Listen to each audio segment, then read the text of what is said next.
সিরিজের প্রথম টেস্টকে সামনে রেখে খুলনায় অনুশীলন করল বাংলাদেশ ও পাকিস্তান। ফিল্ডিং, বোলিং ও ব্যাটিং এই বিভাগগুলোতে আরো ভালো করলে জয় সম্ভব আশাবাদ সাকিবের। বিমান বাহিনীর বিশেষ বিমানে নেপাল থেকে অবশেষে দেশে ফিরল বাংলাদেশ অনূর্ধ্ব 14 ফুটবল দলের নারী ফুটবলাররা। এবং ইংলিশ প্রিমিয়ার লিগে আবারও হারল ম্যানচেস্টার ইউনাইটেড। চেলসি আর্সেনালের খেলা ড্র, রাতে মাঠে নামছে রিয়াল মাদ্রিদ।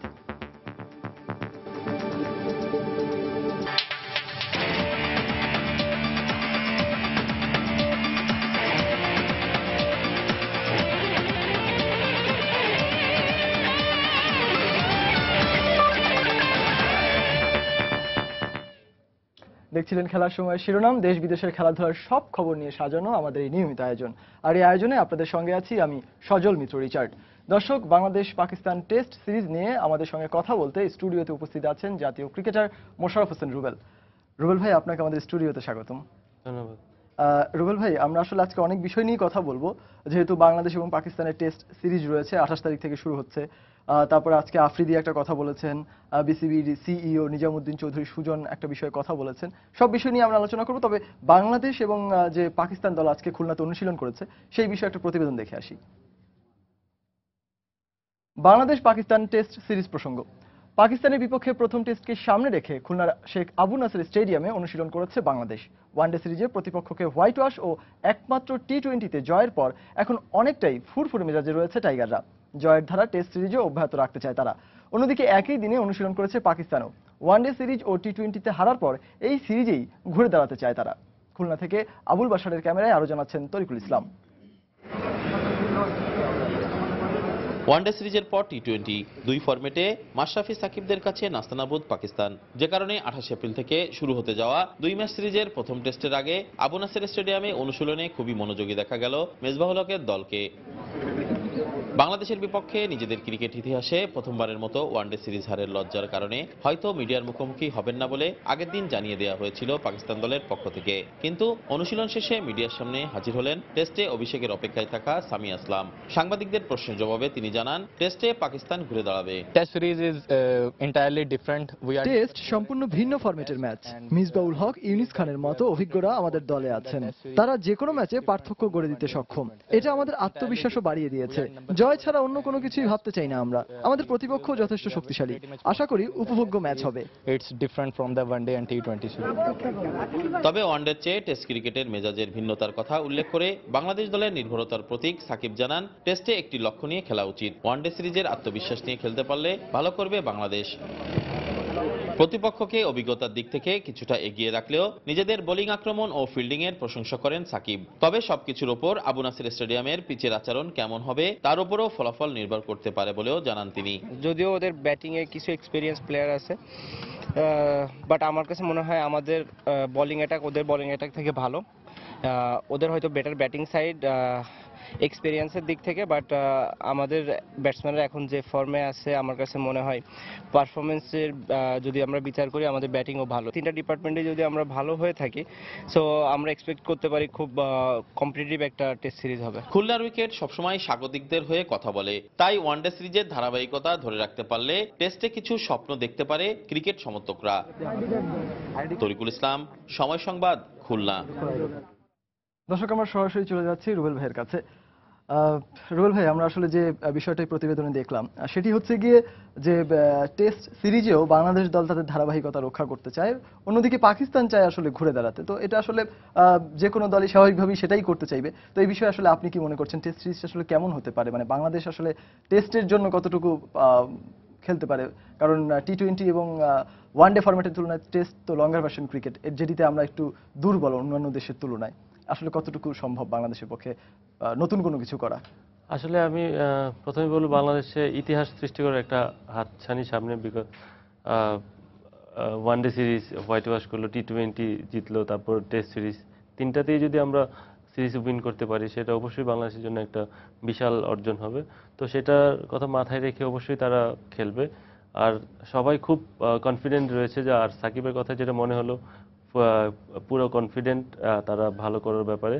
তো আমার মনে হয় যে তিনটা ডিপার্টমেন্টে যদি ভালো করতে পারে, ব্যাটিং, বোলিং, ফিল্ডিং, সেক্ষেত্রে অবশ্যই ভালো সুযোগ রয়েছে বাংলাদেশের টেস্ট জিতার, যদিও অনেক দিনের লঙ্গার ভার্সন খেলার একটা বিরতি রয়েছে।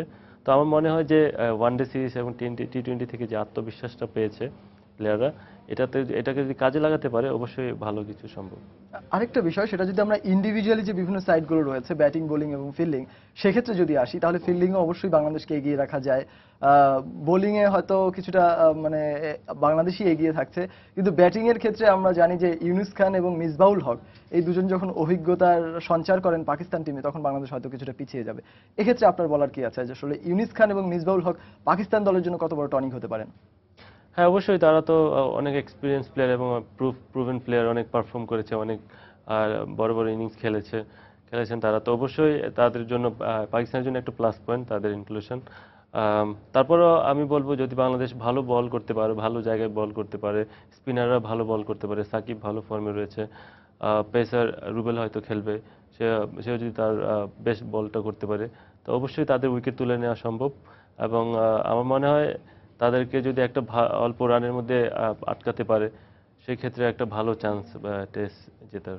আচ্ছা রুবেল ভাই, আরেকটা বিষয় সেটা হচ্ছে কি আপনার দৃষ্টিতে, এটা শুধুমাত্র আপনার ব্যক্তিগত মতামতেই আমি জানতে চাচ্ছি, সেটা হচ্ছে গিয়ে ধরুন টেস্টে জিততে হলে তো 20টা উইকেট নিতে হবে প্রতিপক্ষ দলের, সেখানে এক ইনিংসে আসলে খুব দ্রুততার সাথে উইকেটগুলো ফেলে দিলেও পরের ইনিংসে হয়তো বা ব্যাটসম্যানদের অতিরিক্ত সতর্কতার কারণে তারা হয়তো টিকে যায়, এরকমটাই আমরা ঘুরতে দেখেছি। আমরা মুলতানে ইনজামুল হকের সেই মানে অনবদ্য ইনিংসটার কথা এখন না মনে করলেই নয়।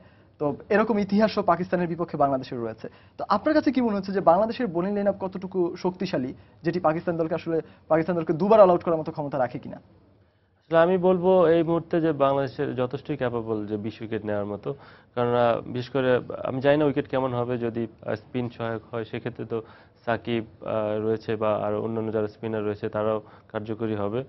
আহ, আমার যেটা মনে হয় যদি বাংলাদেশ একটা ভালো স্কোর করতে পারে ব্যাটিংরা, অ্যারাউন্ড 400 বা 400 প্লাস, ফার্স্ট ইনিংসটা খুব ইম্পর্টেন্ট।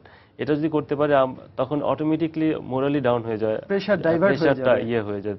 তো ফার্স্ট ইনিংসে রান করাটা ভেরি ইম্পর্টেন্ট, তখন উইকেট নেওয়াটা ইজি হয়ে যায়। আর ফার্স্ট ইনিংস ফেলিওর হলে তখন ডিফিকাল্ট হয়ে যায়, অপোনেন্ট তখন প্রেশারটা নিজেদের উপর চলে আসে। তো আমার মনে হয় যে আমরা যদি ফার্স্ট ইনিংসে একটা বড় স্কোর দাঁড় করাতে পারি, সেক্ষেত্রে উইকেট তুলে নেওয়াটা ইজি হবে। আরেকটা বিষয় সেটা হচ্ছে ভাইয়া, আমরা বোলিং ভেরিয়েশনের জন্য এখন হচ্ছে কি একটা লেগ স্পিনার দলে অন্তর্ভুক্ত করা হয়েছে, আপনি জানেন নিশ্চয়ই, জুবায়ের হাসান লিখন। তো আসলে তার কার্যকারিতা আসলে কতটুকু হতে পারে বলে আপনি মনে করছেন? কারণ পাকিস্তান কিন্তু স্পিনের এগেইনস্টে একেবারে দুর্বল না, তারা যথেষ্ট স্পিনে শক্তিশালী। হ্যাঁ, তারা তো অবশ্যই অনেক ভালো স্পিন খেলা। আপনি নিজেও একজন স্পিন হ্যাঁ, বোলার, সেই spinner। দৃষ্টিকোণ হ্যাঁ, থেকে। আর ওরা অনেক এক্সপিরিয়েন্স ব্যাটসম্যান যারা রয়েছেন, যে বিশেষ করে মিসবাহ এবং ইউনুস খান। তো একটু বিগ চ্যালেঞ্জ স্পিনারদের জন্য, কারণ তারা ইউনুস খান খুব ভালো স্পিন খেলে, মিসবাহ ভালো স্পিন খেলে।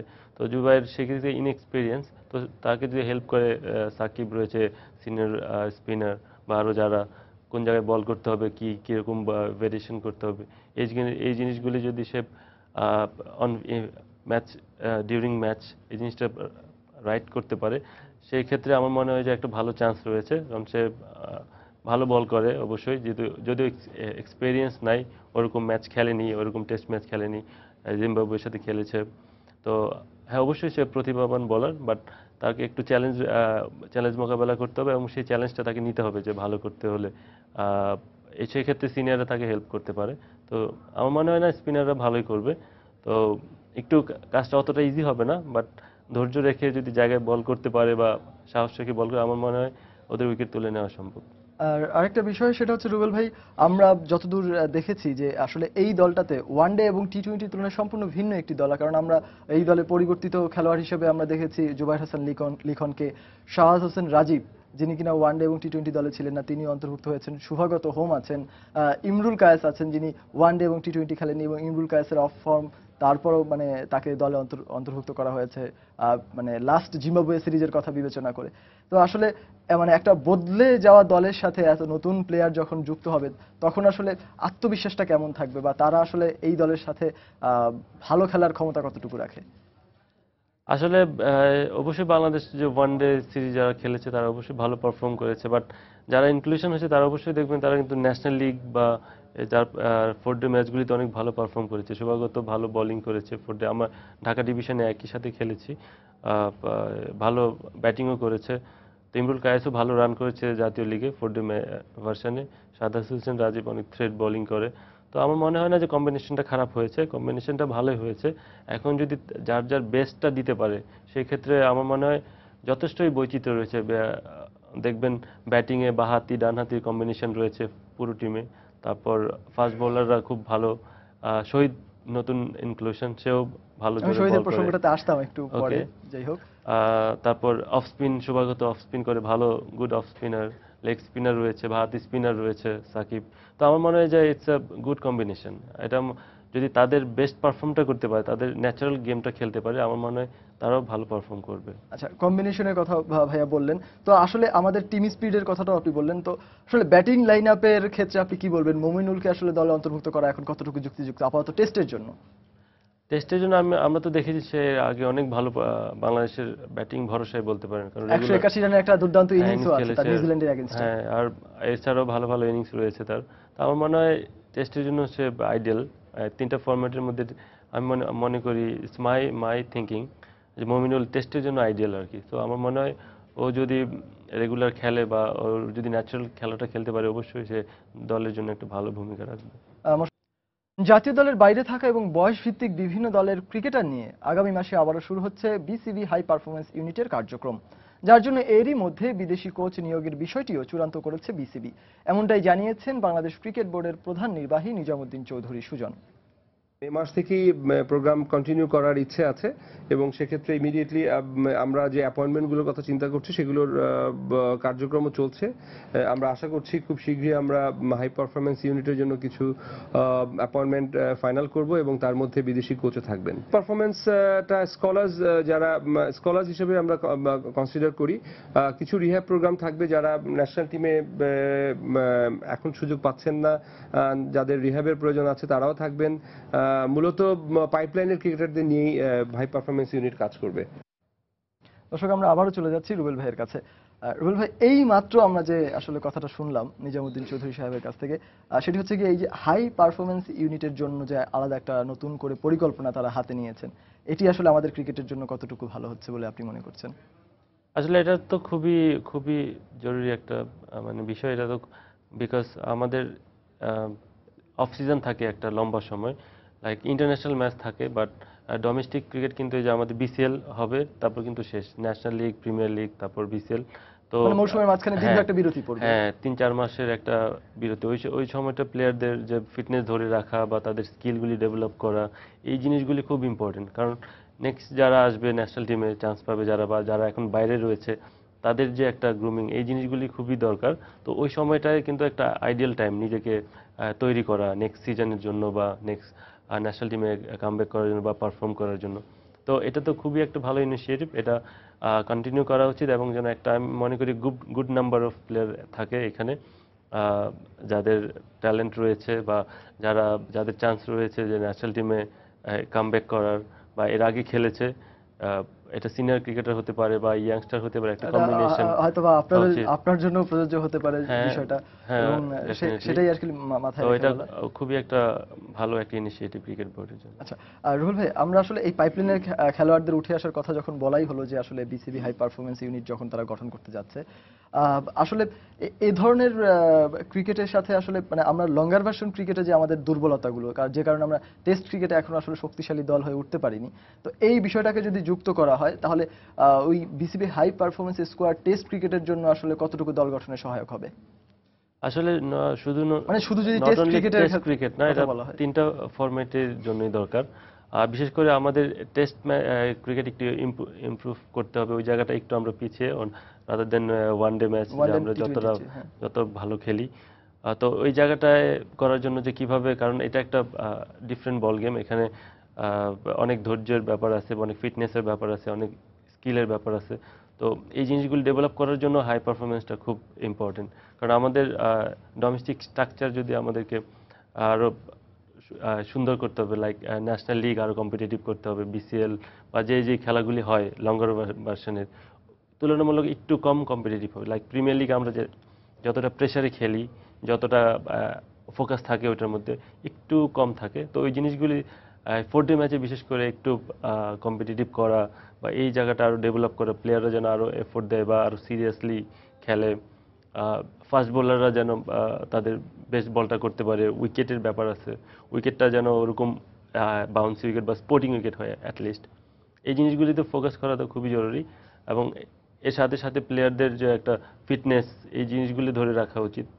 তো আমি যেটা মনে করি, মাই থিঙ্কিং, শুধুমাত্র হাই পারফরমেন্স না, কারণ ডিভিশন রয়েছে, আমাদের যে যত ডিভিশনাল টিম রয়েছে প্রত্যেকটা টিমেরই কিন্তু অফ সিজনে এরকম কন্ডিশনিং ক্যাম্প করা উচিত, যার ফলে ন্যাশনাল লিগ তখন কম্পিটিটিভ হবে, তাদের প্রতিটা টিমই ফিটনেস ওয়াইজ বা স্কিল ওয়াইজ অনেক ডেভেলপ থাকবে। তো শুধু হাই পারফরমেন্স তো হবে সেটা অবশ্যই ভালো, সেটা করতেই হবে, সাথে সাথে ডিভিশনাল ক্যাম্পগুলিও যেন চালু থাকে অফ সিজনে, অ্যাটলিস্ট তাদের ফিটনেস ট্রেনিং বা স্কিল ট্রেনিংগুলি যাতে অ্যাটলিস্ট ওই ঠিকভাবে হয় এবং তারা যদি ফিটনেসটা হারিয়ে না ফেলে। Not like that national league শুরু হচ্ছে হুট করে ক্যাম্প ডেকে বা 1 উইক 2 উইক্সের প্র্যাকটিসের মাধ্যমে শুরু করে দেওয়া হলো, বা এরকম হয় নর্মালি। তো এটা না করে যদি লম্বা 2 মাস 3 মাসের একটা কন্ডিশনিং কন্ডিশন ক্যাম্প ক্যাম্প করা হয় ডিভিশন ওয়াইজ, সেটা করতে পারলে আরো বেটার হবে। সুসময় দুঃসময় জীবনেরই অংশ। পাকিস্তানের ক্রিকেটে এখন দুঃসময় চলছে বলে মনে করেন পাকিস্তানি অলরাউন্ডার ও টি-20 দলের অধিনায়ক শহীদ আফ্রিদি। পাকিস্তানের স্থানীয় দৈনিক পত্রিকা দ্য ডনকে এক সাক্ষাৎকারে এমনটাই জানান তিনি। আর এই অবস্থা থেকে তাড়াতাড়ি পাকিস্তানের ক্রিকেট ঘুরে দাঁড়াবে বলেও মত দেন এই পাকিস্তানি ক্রিকেটার। বাংলাদেশে আসার পর প্রস্তুতি ম্যাচ থেকে শুরু করে এখনো জয়ের মুখ দেখেনি পাকিস্তান, আর এর কৃতিত্বটা বাংলাদেশকে দিতেও ভুল হলো না আফ্রিদির। বাংলাদেশ সফরে ওয়ানডে সিরিজ হারের ফলে এই নিয়ে গেল 1 বছরে পঞ্চমবারের মতো ওয়ানডে সিরিজ হারল পাকিস্তান। র্যাঙ্কিংয়ে পাকিস্তানকে আরো উন্নতি করতে হলে সামনের সিরিজগুলো ভালো খেলার বিকল্প নেই বলেই মনে করেন তিনি। আর সেটি করতে না পারলে আগামী বিশ্বকাপে খেলার জন্য সহযোগী দেশগুলোর সাথে বিশ্বকাপের জন্য বাছাই পর্ব খেলার সম্ভাবনার কথাও স্মরণ করিয়ে দেন শহীদ আফ্রিদি। আমরা আবারও চলে যাচ্ছি রুবেল ভাইয়ের সাথে আলোচনায়। রুবেল ভাই, আসলে শহীদ আফ্রিদি পাকিস্তানের ক্রিকেট নিয়ে যে কথাটা বললেন, যে আসলে তাদের ক্রিকেটে এখন হয়তোবা দুঃসময় চলছে, মানে একটা সিরিজের ক্ষেত্রে ওয়ানডেতে এবং টি-20তে হারা আসলে কতটুকু দুর্যোগপূর্ণ অবস্থার সৃষ্টি করে বলে মনে করেন আপনি পাকিস্তানের মতো দলের জন্য, যারা র্যাঙ্কিংয়ে বাংলাদেশের চাইতে আসলে উপরে অবস্থান করছে? আসলে যে কোনো দলেরই হোয়াইট ওয়াশ হওয়া বা এরকম টাটা হারা মানে অবশ্যই তাদের জন্য একটা মানে কি বলবো বাজে দিক। তো কোনো দলই চায় না যে তারা অ্যাটলিস্ট একটা ম্যাচ হলে জিততে চায়, সেই জন্য হয়তো বা ব্যাপারটা আরো চোখে লেগেছে। বা সবচেয়ে বড় কথা, তারা কোনো প্রতিদ্বন্দ্বিতাই করতে পারেনি, এটা সবচেয়ে মানে একপেশে ম্যাচ আমরা ম্যাচ হচ্ছে, দেখেছি। ওয়ান সাইডেড গেম, যে কোনো একটা ম্যাচও যে খুব টাইট ক্লোজ হয়েছে বা পাকিস্তানের জেতার কোনো সুযোগই ছিল না, যে একটা ম্যাচও যে ক্লোজ তারা ফাইট করেছে বা জিততেও পারতো, এরকমই ঘটনা ঘটেনি। প্রতিটাই বিগ মার্জিনে বাংলাদেশ উইন করেছে। বা ইভেন টি-20তে দেখেন, ইন 4 ওভার স্পেয়ার 4 ওভার মনে বাকি ছিল, আমরা ইজিলি 22 বল বাকি ছিল এবং যেখানে আমাদের হাতে প্রায় 7টা উইকেট ছিল। তো ওইটা তো একটা বিগ মার্জিন এই টি-20 হিসেবে। তো এই জন্যই তাদের বলবো, তাদের জন্য আরো তারা একটা এরকম বাজে একটা সময় বলে সবাই এরকম কি বলে বিবেচনা করছে। আর বাংলাদেশকে অবশ্যই এই জন্য আমি বাংলাদেশ টিমকে প্লেয়ারদেরকে অবশ্যই কংগ্রেস জানাই, তারা খুব এগ্রেসিভ ক্রিকেট খেলেছে, ফেয়ারলেস পজিটিভ ক্রিকেট খেলেছে, মানে যেভাবে খেলা উচিত ওইভাবেই খেলেছে, যার ফলে এরকম এই সাফল্যটা এসেছে। আরেকটা বিষয় সেটা হচ্ছে কি, আমরা দেখেছি যে ওয়ানডেতে যদি বলা হয় যে ওয়ানডেতে আসলে পাকিস্তান দলে তেমন আহামরি কেউ খেলোয়াড় ছিল না বা বড় ধরনের ক্রিকেটার তারকারা কেউ ছিল না, যদিও হাফিজ ছিল, সাইদ আজমল ছিল, তাদেরকে যদি বাদ দেওয়া হয় তাহলে আসলে তেমন কোনো ক্রিকেটারকে খুঁজে পাওয়া যাবে না। কিন্তু আমরা পরবর্তীতে টি-20তে আমরা আফ্রিদিকে দেখেছি, আহমেদ শেহজাদকে দেখেছি, উমর গুলকে দেখেছি, তারপরে সোহেল তানভীরকে দেখেছি, তারপরও আসলে পাকিস্তান দল কিন্তু ঘুরে দাঁড়াতে পারেনি। তো এই বিষয়টাকে কিভাবে দেখছেন আসলে, মানে শহীদ আফ্রিদির জন্য বা পাকিস্তান দলের জন্য কতটুকু আসলে মানে বাজে অবস্থা? হ্যাঁ অবশ্যই, কারণ কেউ ভালো ক্রিকেটারদেরকে নিয়েও আসলে আসলে কেউ কোনো টিমই চায় না তাদের সবসময় তার সব দলই চায় তাদের বেস্ট পসিবল টিমটা করতে বা বেস্ট ক্রিকেটারদের নিয়েই করতে। ওই সময়ের জন্য ওরাই ছিল হয়তোবা তাদের বেস্ট চয়েস। তো এবং টি-20তে তারা একদম সর্বস্ব দিয়ে ট্রাই করেছে, যত তাদের কি বলে স্টকে ছিল, এক্সপিরিয়েন্স প্লেয়ার বা ইয়াং প্লেয়ার সব মিলেই ট্রাই করেছে, তাতেও তাদের কাজ হয়নি। এই জন্য হয়তোবা তারা হতাশ, এবং তাদের যে সিনিয়র ক্রিকেটাররাও অনেক ক্রিটিসিজম করছে যে কি বলে পাকিস্তান দলকে নিয়ে। তো হয়তোবা তারা ট্রাই করবে নেক্সট সিরিজগুলিতে বা টেস্ট সিরিজে কামব্যাক করার জন্য। এটা একটা continuous process, but main congratulation goes to Bangladesh. Bangladesh অসাধারণ ক্রিকেট খেলেছে, এটা আমার মনে হয় না নট অনলি পাকিস্তান, এরকম ক্রিকেট খেললে যে কোনো টিমই বাংলাদেশের বিপক্ষে জেতা টাফ হবে আর কি।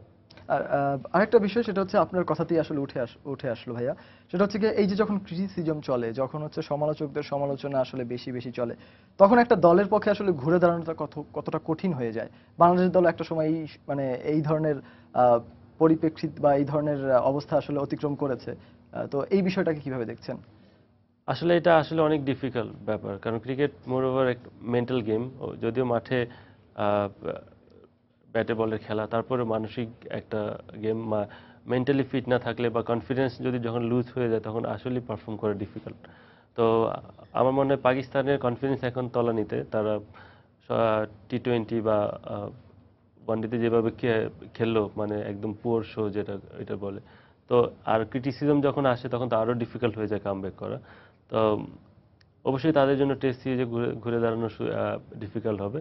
আর বাংলাদেশ যে ছন্দে রয়েছে এটা যদি ধরে রাখতে পারে বাংলাদেশ, আশা করি টেস্ট সিরিজও একটা চমক দেখাবে আর কি, যেটা আমরা ওয়ানডে টি-20তে দেখলাম আর কি। দেখেছি। রুবেল ভাই, এবার আমরা যদি একটু দল নিয়ে আসি, তাহলে আসলে ওপেনিং এ আসলে কাকে আসলে দেখতে চান? মানে ওপেনিং এ আমরা লিটন দাসকেও দলে আমরা স্কোয়াডে দেখছি, পাশাপাশি সৌম্য সরকারকেও দেখছি। সৌম্যর ওয়ানডেতে আমরা সেঞ্চুরিও দেখেছি মাত্র কদিন হলো। তো আসলে ওয়ানডেতে বা টেস্টে আসলে কোন জুটিটাকে আপনি সুইটেবল মনে করছেন? তামিমের সাথে আসলে কে ওপেন করতে পারে? তামিমের সাথে মানে আপনি কাকে বেছে নেবেন, এটা শুধুমাত্র যদি আপনার ওপিনিয়নটা আমি জানতে লিটন চান। দাসকে বেছে নেব আর কি। মাই থিঙ্কিং, আমার কাছে মনে হয় left hand right hand combination, এবং আমি ন্যাশনাল লিগে দেখেছি, প্রিমিয়ার লিগে বা বিসিএল এ আমার এগেনস্টে খেলেছে, অনেক ইনিংস দেখেছি। তার ব্যাটিংটা আমার কাছে কেন জানি অনেক ভালো লাগে, আর লিটন দাসের যে ব্যাটিং স্টাইল সব কিছুই। তো আমার মনে হয় মানে my thinking, totally my opinion, Liton Das. আর হয়তো বা সৌম্য সরকার নিচে ব্যাটিং করতে পারে টেস্টে, নিয়ে কি বলে মিডল অর্ডারে ব্যাট করতে পারে। আর তো সেক্ষেত্রে আসলে সৌম্যকে কেন আসলে মানে ওপেনিং এ রাখা হবে না, বা এই দৃষ্টিটা কি শুধুমাত্র সে মিডল অর্ডারে খেলতে পারে তাই? কারণ হচ্ছে গিয়ে মিডল অর্ডারে আমরা দেখেছি যে 3 নম্বর জায়গাটা তার মিডল অর্ডারে আসলে সৌম্যের জন্য রেখে দেওয়া হয়েছে ওয়ানডেতে আমরা দেখেছি। কিন্তু 3 নম্বর জায়গা তো টেস্টে আসলে মুমিনুলকে দেওয়ার কথা, যতদূর আসলে জানা গেছে। তো সেক্ষেত্রে আসলে সৌম্যর একাদশে সুযোগ পাওয়ার সম্ভাবনা কতটুকু থাকবে? এটা অবশ্যই টোটালি টিম ম্যানেজমেন্টের ব্যাপার, তারা কিভাবে টিম কম্বিনেশন সেট করবে প্লেয়ার ওইটা অনুযায়ী। তো আমার যেটা মনে হয় সৌম্য ওপেনিংয়ে দিলে সেক্ষেত্রে তো লিটন দাসের চান্স কমে যাচ্ছে, যেহেতু লিটন দাস জেনুইন ওপেনার। তো আমার যেটা থিঙ্কিং, যে লিটন দাস যদি ওপেন করে, সৌম্য মিডল অর্ডারে গেলে আমার মনে হয় সে ভালো করবে। কারণ ওয়ানডেতে ওপেন করা মানে যে টেস্ট কিন্তু ডিফারেন্ট বল গেম টোটাল। আপনারা দেখবেন যে অ্যাডাম গিলক্রিস্ট কিন্তু ওয়ানডেতে ওপেনার ছিল এবং ড্যাশিং ওপেনার, খুব হার্ড হিটিং ব্যাটসম্যান। আবার টেস্টে কিন্তু সে মিডল অর্ডারে ব্যাটিং করতো, মিডল অর্ডারে একদম শেষের দিকে, এবং সেখানে কিন্তু সে গেম চেঞ্জ করে দিত, একদম ডিফারেন্ট একটা বড় স্কোরের ক্ষেত্রে তার ইনিংসের একটা ভূমিকা থাকতো। সো ওইটার সাথে যে আর ওয়ানডেতে ওপেনার দেখে যে টেস্টে ওপেন করা যাবে না, করাতে হবে এরকম কিন্তু কিছু নেই। আমার মনে হয় যে সৌম্য যদি মিডল অর্ডারে ব্যাটিং করে বা লিটন দাস ওপেন করে, মনে হয় ভালো হবে। বাট তারপর টোটালি টিম ম্যানেজমেন্টের ডিসিশন, তারা যদি এর চেয়ে ভালো কম্বিনেশন হতে পারে, আরও বেটার কিছু হতে পারে, সেদিকেই তারা চেষ্টা করবে, তারা বেস্ট পসিবল কম্বিনেশনটাই ট্রাই করবে। আসলে রুবেল ভাই, আপনার মতো আসলে কোটি বাঙালি যেভাবে আশায় বুক বেঁধে আছে টাইগারদের টেস্ট জয়ের সুযোগটা, মানে টেস্ট জয়ের সেই উৎসবটা দেখার অপেক্ষায়, তো আমরাও আসলে সেটাই আশা করি যে টাইগাররা আসলে টেস্টেও পাকিস্তানকে ধরাশায়ী করতে পারবে। এত রাতে স্টুডিওতে আসার জন্য আপনাকে অসংখ্য ধন্যবাদ। ধন্যবাদ আপনাকে। অবশেষে দেশে ফিরে এসেছে বাংলাদেশ অনূর্ধ্ব-14 ফুটবল দলের নারী ফুটবলাররা। নেপালের সাথে বিশ্বের অন্যান্য দেশের আন্তর্জাতিক ফ্লাইট বন্ধ থাকায় রোববার বাংলাদেশ বিমান বাহিনীর একটি বিশেষ বিমানে চেপে দেশে ফেরত আসেন তারা। এদিকে দেশে ফিরে সেদিনে সেই ভয়াবহ ভূমিকম্পের বর্ণনা দেন ফুটবলার ও বাফুফে কর্মকর্তারা। এমন ভাবে একটা ধাক্কা দিল যে সবাই এক সাইডে হয়ে গেলাম, আমাদের দরজাটাও এমন ভাবে লক হয়ে গেছে যে আমরা খুলতেও পারতেছি না। অনেক মানে ভয়াবহ অবস্থা। আমাদের বিল্ডিংটা মনে হচ্ছে যে কাগজের মতো, একদম কাগজের মতো, একদম মানে ও এইরকম করে লড়তেছে। মনে হইতেছিল যে আমরা বিল্ডিং এ ছিলাম না, মনে হয় ফোমের ঘরে ছিলাম, এরকম বাতাসে আমাদের উড়াই টুড়াই নিয়ে যাবে। সেদিনের সেই ভয়াবহ ভূমিকম্পের বর্ণনা এভাবেই দিচ্ছিলেন মৃত্যুকূপ থেকে ফিরে আসা বাংলাদেশ অনূর্ধ্ব-14 দলের ফুটবলাররা। গিয়েছিলেন বিশ্বের মানচিত্রে বাংলাদেশের নাম উজ্জ্বল করতে, ছিলেন স্বপ্ন ছোঁয়ার খুব কাছে। কিন্তু কে জানতো সামনে অপেক্ষা করছে এমন একটা সময়। এএফসি অনূর্ধ্ব 14 মহিলা ফুটবলের রিজিওনাল চ্যাম্পিয়নশিপে অংশ নিতে গেল 19 এপ্রিল দেশ ছেড়েছিলেন কৃষ্ণারা। টুর্নামেন্টের শুরুটাও হয়েছিল দুর্দান্ত। শক্তিশালী ভারত ও ইরানের মতো দলকে টপকে যখন ইতিহাস রচনা সন্ধিক্ষণে কিশোরীরা, তখনই ভূমিকম্পে লণ্ডভণ্ড সে স্বপ্ন। তবে কোনো অঘটন হয়নি। অক্ষত অবস্থায় দেশে ফিরতে পেরেছেন এই স্বপ্নবাজরা। খেলতে পারি না, তারপর আমাদের দেশে আমরা ফিরে আসছি, এই জন্য খুবই আনন্দ লাগছে। খেলাটা ভালো ছিল, আমরা দেশে থেকে নিয়ে গেছিলাম যে আমরা জয় করে আসবো, কিন্তু আমাদের দুর্ভাগ্য যে আমরা ফাইনাল খেলতে পারিনি। ভূমিকম্পের কারণে বিশ্বের অন্যান্য দেশের সাথে নেপালের যোগাযোগ ব্যবস্থা বিচ্ছিন্ন হয়। বাংলাদেশ বিমান বাহিনীর বিশেষ বিমানে করে দেশে ফিরেছে 25 সদস্যের বাংলাদেশ দল। এই টুর্নামেন্টে চ্যাম্পিয়ন হবার স্বপ্ন দেখলেও সেই আক্ষেপ ঘুচে গেছে অক্ষত অবস্থায় দেশে ফেরায়। গতকাল 12টা থেকে আজকে 11টা পর্যন্ত 60-70 বার ভূমিকম্প হয়, যেটা আমার ছোট ছোট মেয়েরা প্রচন্ডভাবে আপনার ভীত সন্ত্রস্ত হয়ে পড়ে এবং কখন দেশে ফিরে আসবে সেটাই আপনার এখন আমরা দেশে ফিরে আসছি এবং আল্লাহর কাছে আমরা কৃতজ্ঞতা প্রকাশ করছি। আমি আনন্দিত ছিলাম যে আমরা চ্যাম্পিয়ন হতে যাচ্ছি, কিন্তু তারপরে যে অবস্থাটা দেখলাম ভূমিকম্পে, আমি আমার লাইফে এরকম ভূমিকম্প দেখিনি। 2 or 3 মিনিটস যখন একটু কমছে তখন দৌড় দিয়ে তাড়াতাড়ি করে সবাইকে নিয়ে হইচই করে নামছে, কিন্তু মেয়েগুলো যে চিৎকার করে সে কাঁদছিল, শুধু বাংলাদেশ না, ওখানে অন্য টিমও ছিল, নেপাল টিম, ওরাও কান্দাকাটি স্টার্ট করে। এএফসি চাইলে আবারও মাঠে গড়াবে এই ফাইনাল। তখন হয়তো চ্যাম্পিয়নের মুকুট পরে উদযাপনটা হবে রাজস্বিক। এস এম ইকবাল, সময় সংবাদ, ঢাকা। বাংলাদেশ পাইওনিয়ার লিগ ফুটবলের খবর। টাঙ্গাইল ফুটবল একাডেমিকে 3-2 গোলে হারিয়ে চ্যাম্পিয়ন হয়েছে বাংলাদেশ আনসার ও ভিডিপি। আর বয়সভিত্তিক পর্যায়ে বড় এই শিরোপা জয়ের উচ্ছ্বাস আছে খুদে এই ফুটবলারদের মাঝে।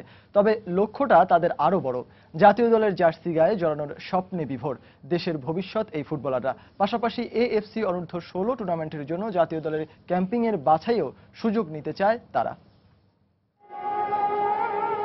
এর আগে 5 বার সেমিফাইনালে উঠেও ফাইনাল খেলা হয়নি টাঙ্গাইল ফুটবল একাডেমির। তাই এই প্রথম ফাইনালে উঠে ম্যাচের শুরুতে মরিয়া হয়ে খেলতে থাকে তারা। তবে আক্রমণ পাল্টা আক্রমণের পরও প্রথমার্ধে গোলের দেখা পায়নি কোনো দলই।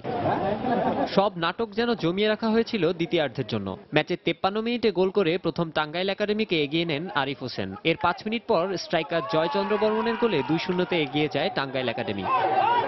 তবে এরপর দারুণভাবে খেলায় ফিরে আসে আনসার ভিডিপির খেলোয়াড়রা। ম্যাচের 66 মিনিটে ফ্রি কিক থেকে দুর্দান্ত এক গোল করে ব্যবধান কমান শামীম শাহেদ।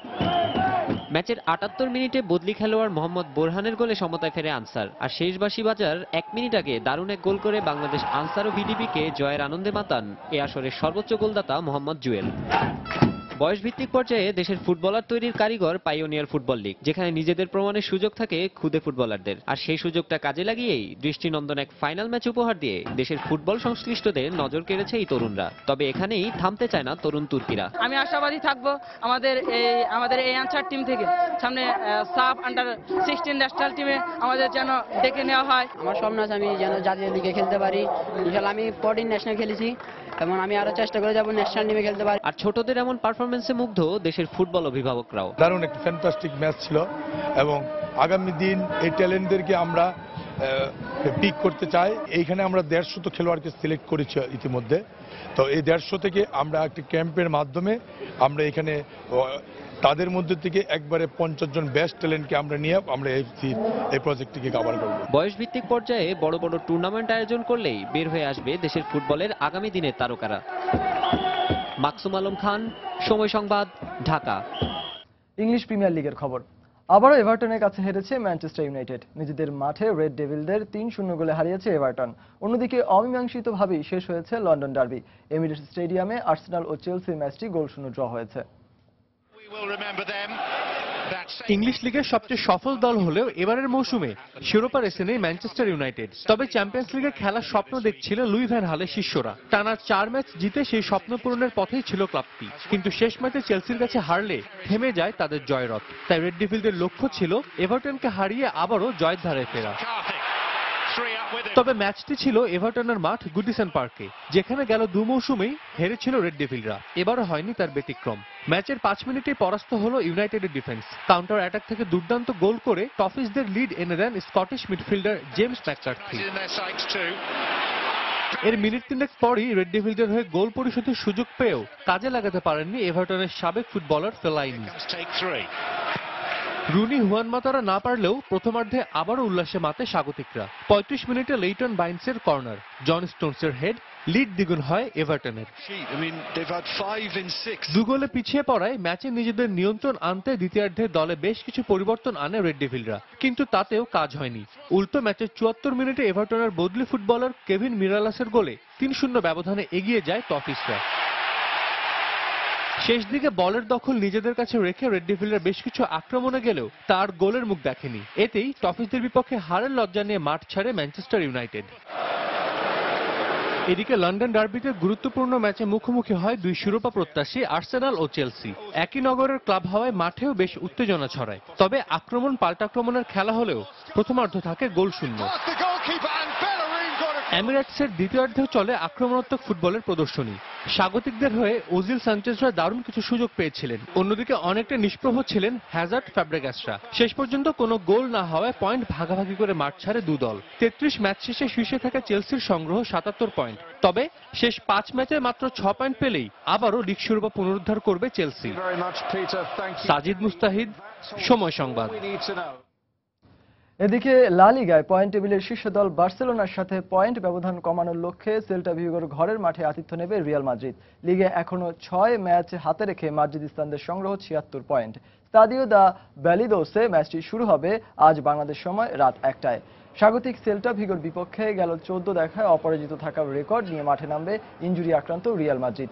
গেল 5 ম্যাচে জয়ের ধারায় থাকলেও সেল্টা ভিগোর বিপক্ষে অ্যানচেলত্তির সেরা একাদশের বাইরে থাকতে হবে ইনজুরি আক্রান্ত বেল, বেনজামা ও লুকা মদ্রিচকে। তবে রোনালদোর দুর্দান্ত ফর্ম হাওয়া দিচ্ছে সফরকারী মাদ্রিদিস্তানদের আত্মবিশ্বাসের পারে। সেল্টা ভিগোর বিপক্ষে গেল 4 দেখায় 8টি গোল করেছেন এই পর্তুগিজ স্ট্রাইকার। অন্যদিকে কাগজের শক্তিমত্তায় পিছিয়ে থাকলেও গেল বছর ঘরের মাঠে মাদ্রিদিস্তানদের হারানোর সুখস্মৃতি রয়েছে সেল্টার। সেই সাথে মাদ্রিদিস্তান বস অ্যানচেলত্তির পরিকল্পনা সামনে এখনো অজেয় রয়েছে স্বাগতিকরা। গেল শনিবার স্পানিওলের বিপক্ষে 2-0 গোলে পাওয়া বার্সেলোনার জয়কে সাবেক কোচ তিতো ভিলানোভাকে উৎসর্গ করেছেন লিওনেল মেসি। ভিলানোভার মতো কোচের কখনো মৃত্যু হয় না বলেও মনে করেন ফুটবলের খুদে জাদুকর মেসি। সেই ম্যাচে জিতেই বার্সেলোনা তাদের চিরপ্রতিদ্বন্দ্বী রিয়াল মাদ্রিদের চেয়ে 5 পয়েন্টের ব্যবধানে এগিয়ে যায়। ক্যান্সারের সাথে লড়াই করে হার মানেন ভিলানোভা। বার্সার সাথে তার মধুর স্মৃতিগুলো জড়িয়ে থাকার কারণেই তাকে সবসময় স্মরণ করেন মেসি। তার ধারণা ভিলানোভা সবসময় তাদের সাথে আছেন। তাই যে কোনো প্রতিপক্ষের বিপক্ষে ভিলানোভাকে জয়ের অনুপ্রেরণা হিসাবে মনে করেন আর্জেন্টাইন এই ফুটবল তারকা।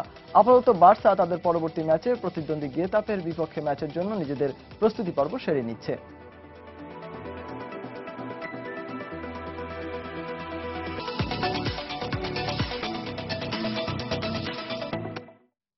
ভারতীয় ক্রিকেটের নিয়ন্ত্রক সংস্থা বিসিসিআই তাদের ক্রিকেট বিষয়ক উপদেষ্টা পদে সাবেক ক্রিকেটার সচিন টেন্ডুলকার, সৌরভ গাঙ্গুলি ও রাহুল দ্রাবিড়কে নিয়োগ দেওয়ার ইচ্ছে পোষণ করেছে। রোববার বোর্ড সভায় এ সংক্রান্ত একটি প্রজ্ঞাপন পাশ করা হয়েছে। ভারতের ক্রিকেট ইতিহাসে কিংবদন্তি ক্রিকেটারের আসন দখল করে আছেন এই 3 ক্রিকেটার। তাদের অভিজ্ঞতা এবং দক্ষতা কাজে লাগাতে চায় দেশটির ক্রিকেট বোর্ড। ডানকান ফ্লেচারের জায়গায় গাঙ্গুলি ও রাহুল দ্রাবিড়ের স্থলাভিষিক্ত হওয়ার সম্ভাবনাও রয়েছে। বোর্ড বিশ্বাস করে এই 3 লিজেন্ডারি ক্রিকেটারের মেধার মাধ্যমে ভারতীয় ক্রিকেট আরো অনেক দূর এগিয়ে যাবে। সভায় এন শ্রীনিবাসনের বিপক্ষেও আইপিএল এর দল চেন্নাই সুপার কিংসের ফ্র্যাঞ্চাইজি বিক্রয়ের বাধ্যবাধকতা সংক্রান্ত প্রজ্ঞাপনও জারি করা হয়। বিশ্ব ক্রিকেটের নিয়ন্ত্রক সংস্থা ক্রিকেট কাউন্সিল আইসিসির চেয়ারম্যান এন শ্রীনিবাসনের বিরুদ্ধে গুপ্তচর বৃত্তির অভিযোগ উঠেছে।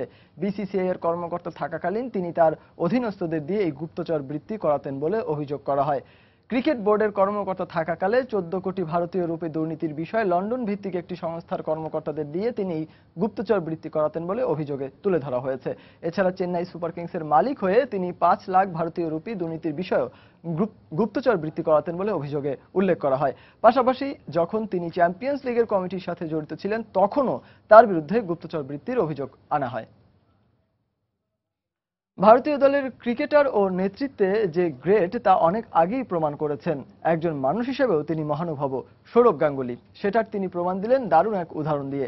সম্প্রতি ক্রিকেট মাঠে মৃত্যুবরণ করা তরুণ ক্রিকেটার অঙ্কিতের পরিবারকে 1 বছরের পেনশনের পুরো টাকা দেওয়ার সিদ্ধান্ত নিয়েছেন সৌরভ গাঙ্গুলি। পশ্চিম বাংলা অনূর্ধ্ব 19 দলের ক্রিকেট দলের অধিনায়ক অঙ্কিতের মৃত্যুতে শোকাচ্ছন্ন হয়ে পড়ে পুরো ভারত। পশ্চিমবঙ্গের এই তরুণ উদীয়মান ক্রিকেট প্রতিভার অকাল মৃত্যু শোক ছুঁয়ে গেছে গাঙ্গুলিকেও। তাই তিনি তার অঙ্কিতের পরিবারের পাশে দাঁড়াতে ভারতীয় ক্রিকেট বোর্ড থেকে প্রতি বছর প্রাপ্ত 4,20,000 টাকার পেনশনের পুরো টাকাই তুলে দেবেন অঙ্কিতের পরিবারকে। এছাড়া প্রতি বছর প্রাপ্ত এই পেনশনের টাকা দিয়ে পশ্চিমবঙ্গে আহত ক্রিকেটারদের চিকিৎসার জন্য ট্রাস্টও তৈরি করার পরিকল্পনা করছেন গাঙ্গুলি। টেনিসের খবর, বার্সেলোনা ওপেনের ফাইনালে উঠেছেন জাপানের কেই নিশিকোরি এবং স্পেনের পাবলো আন্ডুজার। ফাইনালে শিরোপার লড়াইয়ে মুখোমুখি হবেন এই দুজন। অন্যদিকে স্টুটগার্ট গ্র্যান্ড পিক্সের ফাইনাল নিশ্চিত করেছেন ড্যানিশ কন্যা ক্যারোলিন ওজনিয়াকি। অল স্প্যানিশ সেমিফাইনালের লড়াইয়ে ফেভারিট হিসেবে আন্ডুজারের বিপক্ষে কোর্টে নামেন ডেভিড ফেরার, কিন্তু প্রতিপক্ষের বিপক্ষে আর পেরে ওঠা হয়নি ফেরারের। স্বদেশি হওয়া সত্ত্বেও ফেরারকে এতটুকু ছাড় দেননি আন্ডুজার। ফেরারকে 7-6, 6-3 গেমে হারিয়ে ফাইনালে ওঠেন পাবলো আন্ডুজার। আরেক ম্যাচে স্লোভাকিয়ার মার্টিন ক্রিজানের বিপক্ষে জয় পেতে খুব একটা কষ্ট করতে হয়নি জাপানের টেনিস তারকা কেই নিশিকোরি। মাত্র 77 মিনিটে ক্লিজানকে 6-1, 6-2 গেমে হারিয়ে ফাইনাল নিশ্চিত করেন আসরের বর্তমান চ্যাম্পিয়ন নিশিকোরি। এদিকে স্টুটগার্ট গ্র্যান্ড পিক্সের সেমিফাইনালে 3 ঘন্টার প্রতিদ্বন্দ্বিতাপূর্ণ লড়াইয়ে সিমোনা হ্যালেপকে হারিয়ে ফাইনালে ওঠেন ওজনিয়াকি। সিমোনাকে 7-5, 5-7 ও 6-2 গেমে হারিয়ে ফাইনাল নিশ্চিত করেন এই ড্যানিশ। খেলার সময়ের শীর্ষ সংবাদগুলো জানিয়ে দিচ্ছি আরো একবার। সিরিজের প্রথম টেস্টকে সামনে রেখে খুলনায় অনুশীলন করলো বাংলাদেশ ও পাকিস্তান। ব্যাটিং, বোলিং ও ফিল্ডিংয়ে আরো ভালো করলে জয় সম্ভব, আশাবাদ সাকিবের। বিমান বাহিনীর বিশেষ বিমানে নেপাল থেকে অবশেষে দেশে ফিরল বাংলাদেশ অনূর্ধ্ব 14 ফুটবল দলের নারী ফুটবলাররা। এবং ইংলিশ প্রিমিয়ার লিগে আবারও হারল ম্যানচেস্টার ইউনাইটেড। চেলসি আর্সেনালের খেলা ড্র, রাতে মাঠে নামছে রিয়াল মাদ্রিদ।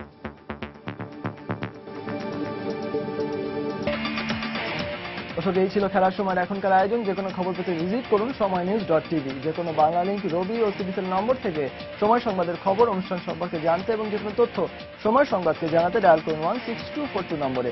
পাশাপাশি খেলার আপডেট পেতে SMS করুন *SPACE লিখে পাঠিয়ে দিন 16242 নম্বরে। আর খেলার জগতের সব খবর, সর্বশেষ খবর জানতে সঙ্গে থাকুন সময়।